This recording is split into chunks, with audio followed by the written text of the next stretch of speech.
双手来拥抱我，那就是主耶稣。主啊，我要回到你身旁，我要回到你身旁，那慈爱双手正等着我来拥抱我。主啊，我要回到你身旁，我要回到你身旁，那慈爱双手来拥抱我，那就是主耶稣。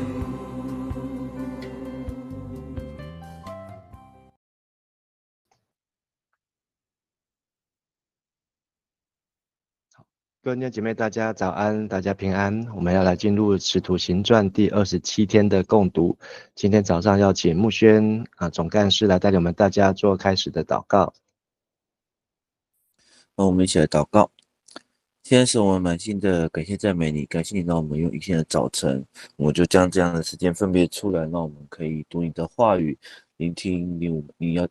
要从圣经里面对我们要讲述的声音，让我们可以明白，让我们可以手中可以学习，也让我们可以透过今天的话语，让我们可以让今天的心灵都是饱足的，能够是充满活力的。谢谢主耶稣，我们将满心的感谢祷告奉告圣名祈求，阿们。阿们。谢谢。我们昨天在《使徒行传》的第18章来看见保罗他来到了哥林多，从雅典来到哥林多并且在哥林多遇到了一对从罗马来的夫妻，就是雅居拉和百基拉。那同时保罗原本对这些犹太人感到灰心，但是在夜间的异象，主对保罗说不要怕，只管讲，不要沉默。所以保罗在这个地方停留了18个月。那一直到这个犹太人起来攻击保罗的时候呢，保罗才在这个在省长加流的手下，那得到没有被处理没有被处理。那昨天我们看见保罗他在哥林多劝犹太人和希腊人都要归信耶稣，并且相信耶稣是基督。面对各种的邪恶，面对各种的淫乱，神对保罗说不要怕，只管讲，不要缄默，因为主与他同在，在这城里有主的百姓。那没看见犹太人恶人先告状那告到省长告不赢，就动手动脚来殴打这些传福音的人。那保罗在回程经过以弗所的时候，那他已经定了目标也许了愿，那要回耶路撒冷再到安提阿但是他对以弗所的这些弟兄姐妹说如果有上帝的旨意上帝会让他再回来到这里那今天我们要来继续来看保罗第3次的布道旅行我们请木轩来带我们读今天的经文，从23节到28节。23节，在那里住了一些日子才走，他走遍了加拉太和佛吕加一带地方，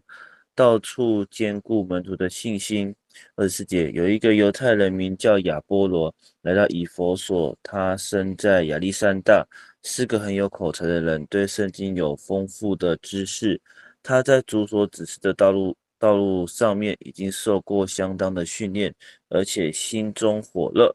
常常把耶稣的事正确地向人讲解。可是他只晓得有约翰的洗礼。亚波罗开始在会堂里大胆地讲论，百基拉和雅居拉听到了，就请他到家里去，更加准确地把上帝的道路向他解释。以后亚波罗决定到亚该亚去，以弗所的信徒就帮助他写信给亚该亚的门徒，请他们接待他。他到那里对那些蒙恩信主的人大有帮助。他屡次在公开的辩论中有力地驳倒了犹太人根据圣经证明耶稣是基督。好，谢谢。那保罗从这个第2次布道旅行经过凯撒利亚，到了耶路撒冷，那再回到了安提阿。好，那他过了一段日子，好，那这段日子虽然没有提多久，好，那但是保罗又继续第3次的布道旅行了。那第3次的传道旅程是从18章的23节，那一路到21章的16节，那是一个完整的传道。那在这一次这是第2次的传道旅程，好，是从安提阿好一路去到了这个欧洲，并且来到了雅典、哥林多，好，那回到了凯撒利亚、耶路撒冷，好，回到安提阿，这是第2次。那在第2次的传道旅程，我们也可以看到保罗他经过了这些的省份：叙利亚、基利家、加拉太、亚细亚、色雷斯、马其顿省、亚该亚省、亚细亚省、再回到叙利亚省。那也可以看到保罗这一段路上的同工，那可以希拉在第2次是从头到尾应该都在场。那提摩太是从路斯德以后就都跟着保罗希拉。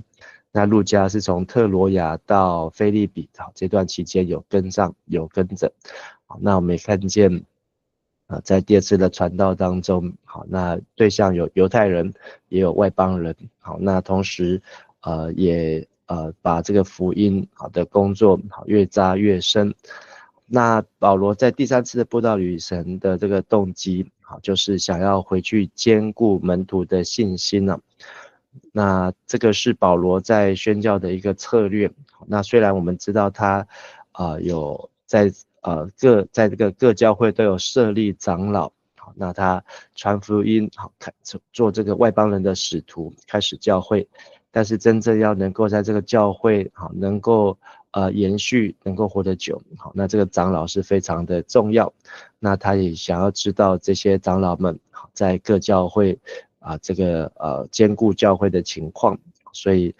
这里提到说他经走遍了加拉太和弗吕家一带的地方。那在读16章的时候，我们有提到这个加拉太跟弗吕家之间的关系，特别是加拉太是属于北边的加拉太，那范围就很大。那如果是南边的加拉太，那就集中在这个比西底、安提阿的这一带的地方。那因为在路加提供的资料线索有限，所以才会有北加拉太说和南加拉太说。好，但是这是保罗第3次来到这一带的地方，第1次布道旅行，第2次布道旅行跟第3次布道旅行。那保罗的策略也是他要先兼顾这些的教会，那这些教会要能够兼顾稳固，那他才能够再继续往前，或是继续去到更远的地方。那这个是加拉太和弗吕家的关系。如果是北边加拉太，就是会看这个绿色的线，那一直来到北加拉太的地方。那如果是加拉太弗吕家，那加拉太就是在这个边界的地方。那从这里主要是继续要往西的路线，往特罗亚的路线。那这里提到的，当他们来到了加拉太弗吕家，那路加的这个描述呢，就好像把保罗第3次布道旅行要做一个铺陈。好，那这里提到亚波罗的故事。那亚波罗的目的是为了要来接在明天的19章。好，那保罗到以弗所，为以弗所的信徒来祷告，使以弗所的信徒来领受圣灵，来做一个铺陈。好，所以今天的24节到28节是在第3次布道旅行当中的一个铺陈。好，那这个事情的发生呢，不一定是在第3次布道旅行，而是在第3次布道旅行的之前就发生了。那这个插曲就是有一个犹太人名叫亚波罗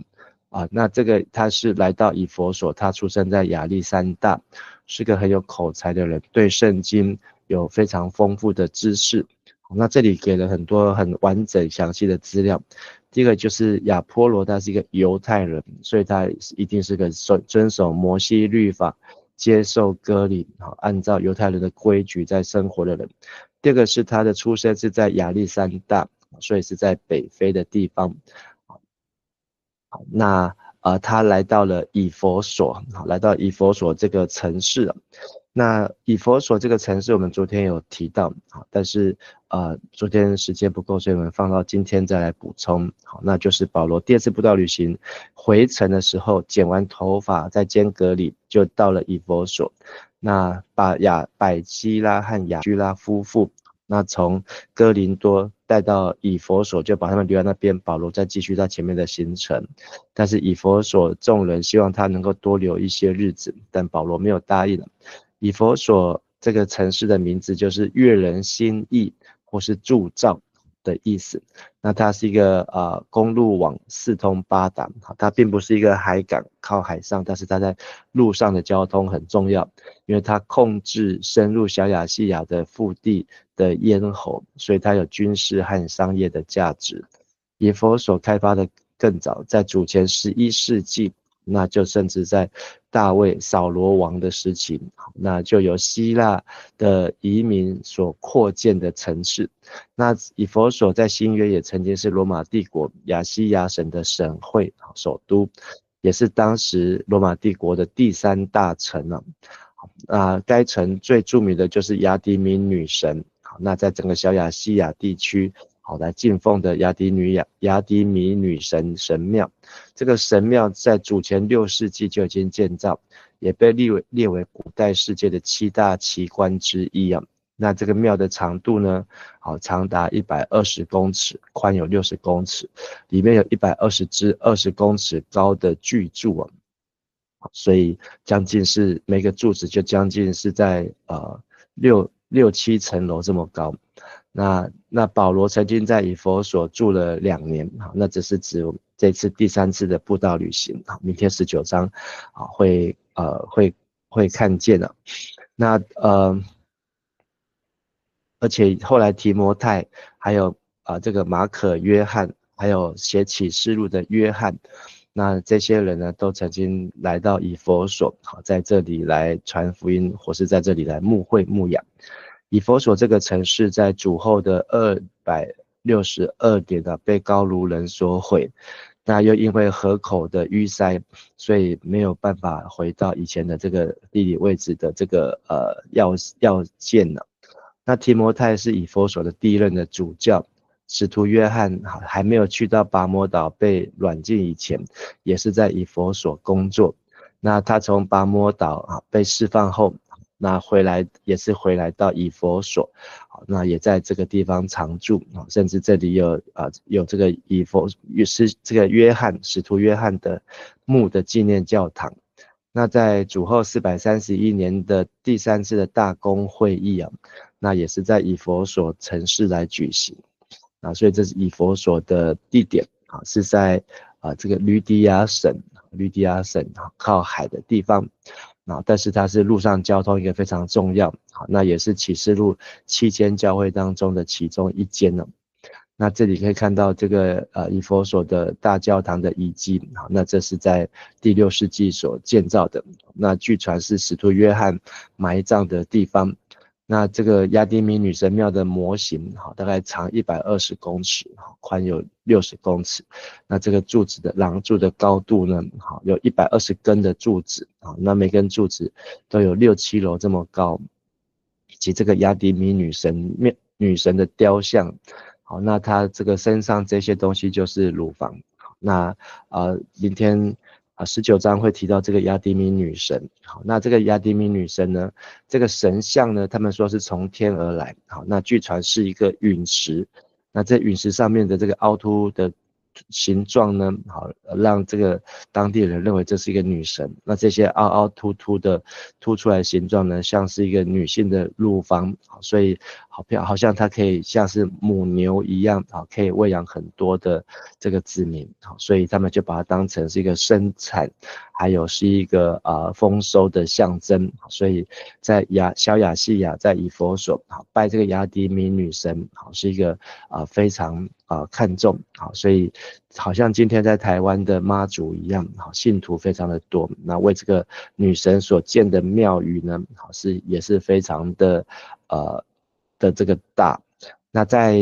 这个考古的园区呢，那可以看到在这里有当时许多的各样子的建设建筑，不论是市政厅、音乐厅、浴堂，罗马人都会有这个澡堂、竞技场、体育馆，还有这些的大道，罗马大道。那在以弗所还有一个非常出名的图书馆等等，那都是在以弗所今天去圣地旅游的时候可以参观的这些的景点，好，那都位于今天的土耳其。那从今天的这些照片可以看到就是这是一个非常热门的观光游客景点的地方，同时也可以看到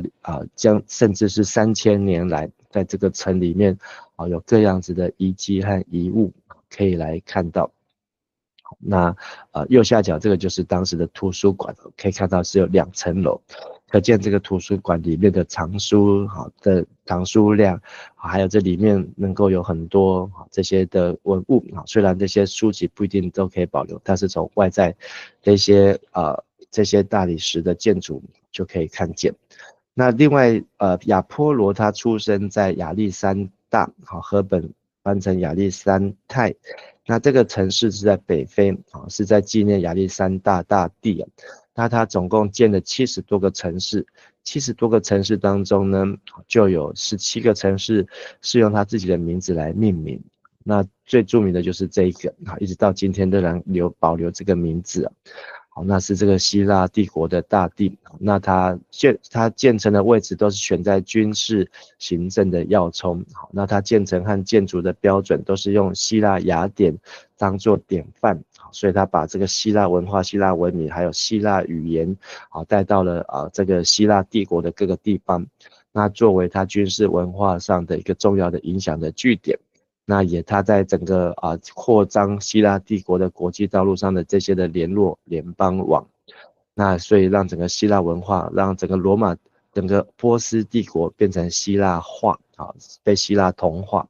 那这些的宏伟壮丽的公共设施，还有城市之间的便利的交通，还有议会的形态、政治的模式、自由开放的学术思想，还有高雅的生活方式呢，好，那都引到了希腊帝国当中。那亚历山大这个亚波罗出生，这个亚历山大是在主前332年所建的。那他的目的就是要统治埃及的首都，并且在建立之后也成为一个非常繁荣的商业中心。那人口高达80万。那其中呢，这个亚历山大城也分为希腊、埃及、犹太等等地区，所以我们可以看到这个城在规划、在建设的时候是非常的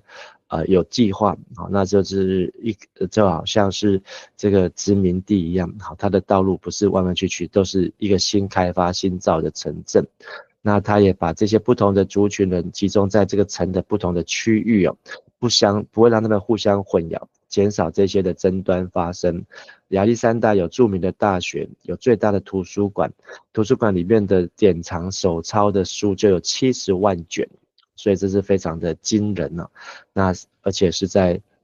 主前第2、第3世纪的时候，所以这个亚历山大的学风鼎盛，成为希腊世界的学术中心，里面的科学、天文学、医学都是在当时世界之首，透过希腊帝国，所以他没有办法在雅典发展这些但是希腊帝国把重心放在了北非的埃及的亚历山大。那旧约的希腊文，旧约是希伯来文，但是有透过70个经学士，70个非常有学问，有人说是72个，那不管是72、70，叫做70释译本，就是把整本的旧约翻译成希腊文，透过70个有学问的这些拉比、经学士，那这个翻出来的70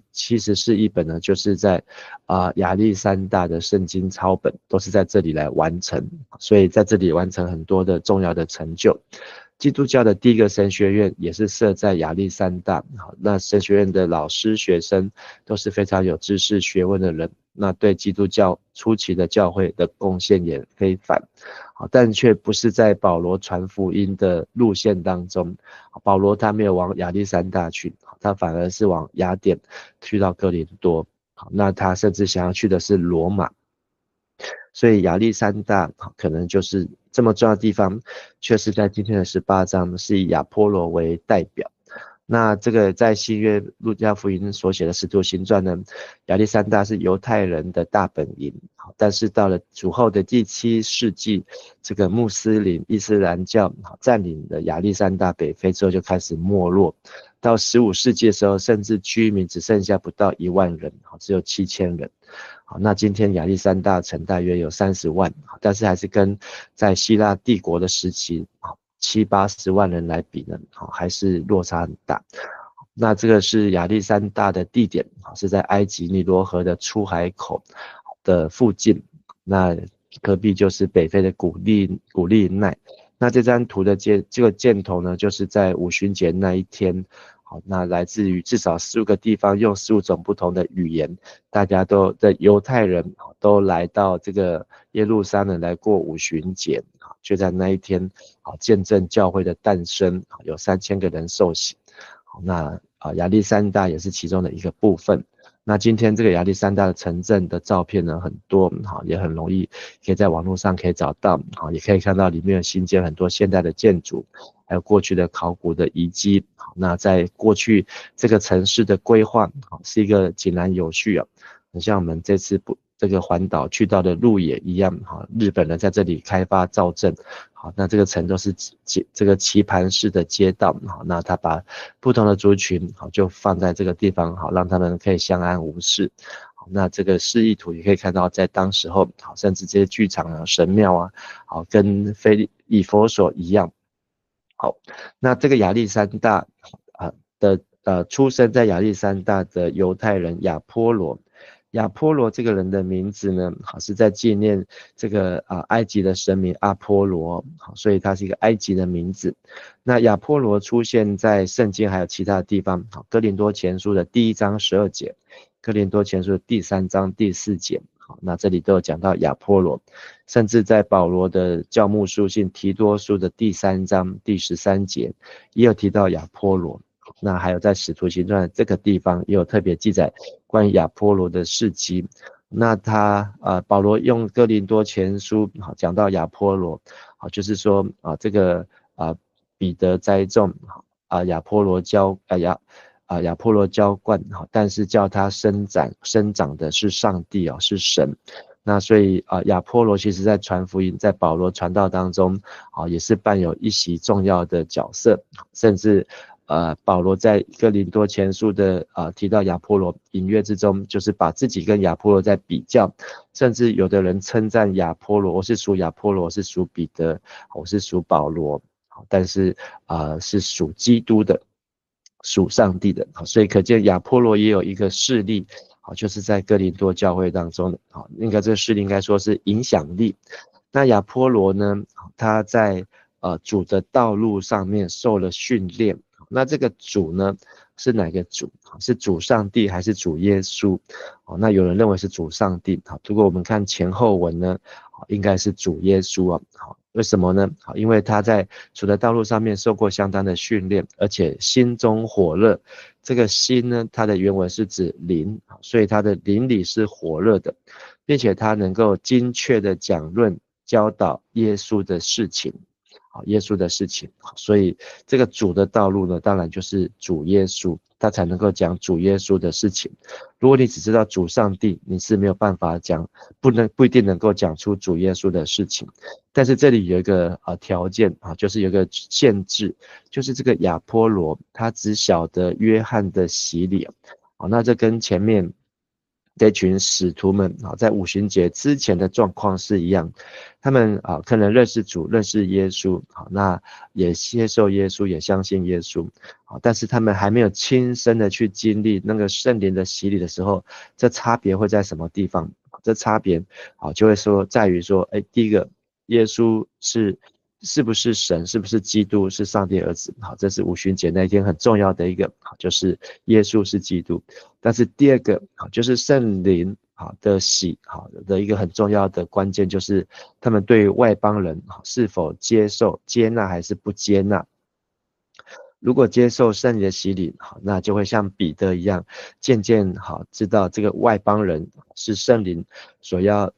宣扬、所要去传福音带领的对象。但是如果没有接受圣灵的洗呢，对外邦人就会像这些的犹太人非常的狭隘，就甚至是受洗，奉耶稣的名受洗，但是对外邦人无法接纳。所以这两个条件，一个是认识耶稣是基督，这是对犹太人；第二个是能够接纳外邦人，这都是圣灵五旬节浇灌之后所产生的巨大的改变。所以在这里可以看到亚波罗那他可以接受耶稣是基督，是上帝的儿子。但是呢，至于说他只有晓得约翰的洗礼，那这里可能代表就是说他还没有接受圣灵的洗礼。那这也是明天19章一开始，保罗在以弗所为一群人来问他们有没有认识圣灵，有没有领受圣灵呢？那26节保罗对不起，亚波罗他心里火热，灵里火热。那在犹太人的圈圈当中，好，那在会堂里面大胆的讲论，好，那就是讲道。那百基拉和雅居拉夫妇听到了，好，因为在第二次布道旅行，保罗把他一对夫妻从哥林多带来，留在这边。那这对夫妻听到，这里有人在传讲耶稣，就把他接来，把上帝的道路给他更精确地讲解。好，那所以亚波罗是怎么这样信主的？有人认为就是五旬节那天从埃及北非来的门徒，回去之后呢，好就在那边传福音，所以亚波罗就听见了耶稣。那这个有可能。好，那但是百基拉、雅居拉，好，在这里面看到都是变成妻子，好，在先生的名字的前面了，那就请他们到他家里去，好，那并且更加准确的把上帝的道向他来解释。好，那就是特别应该就是指关于圣灵洗的这件事情了。好，那因为圣灵的洗呢，好才会让他们突破这个犹太人的律法的框架。好，那也到底就是关于犹太人所要遵守的这些摩西的律法，接受割礼，这些的事情呢，在圣灵的带领当中才能够突破犹太人的框架。那以后，好，所以当亚波罗，好，他接受这样子的教导，接受这样子的圣灵的工作的带领之后，他决定要到亚该亚去。